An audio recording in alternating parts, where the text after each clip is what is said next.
চট্টগ্রাম সহ দেশের 4 বিভাগে অতি ভারী বর্ষণ হতে পারে বলে জানিয়েছে আবহাওয়া অফিস।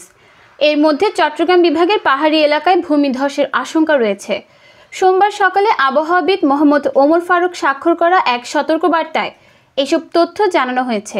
এতে বলা হয়, সক্রিয় মৌসুমী বায়ুর প্রভাবে ঢাকা, খুলনা, বরিশাল এবং চট্টগ্রাম বিভাগের কোথাও কোথাও আজ সকাল 10টা থেকে পরবর্তী 48 ঘন্টায় ভারী থেকে অতি ভারী বর্ষণ হতে পারে। ভারী বর্ষণজনিত কারণে চট্টগ্রাম বিভাগের পাহাড়ি এলাকার কোথাও কোথাও ভূমিধসের আশঙ্কা রয়েছে বলেও জানানো হয় ওই সতর্কবার্তায়। এদিকে আবহাওয়ার অপর এক বিজ্ঞপ্তিতে বলা হয়েছে, বাংলাদেশের দক্ষিণাঞ্চল ও এর কাছাকাছি এলাকায় অবস্থানরত সুস্পষ্ট লঘুচাপটি দুর্বল হয়ে একই এলাকায় লঘুচাপ আকারে অবস্থান করছে। এই অবস্থায় দেশের সমুদ্র বন্দরগুলোকে 3 নম্বর স্থানীয় সতর্ক সংকেত দেখিয়ে যেতে বলা হয়েছে। নিউজ ডেস্ক, চট্টগ্রাম সময়।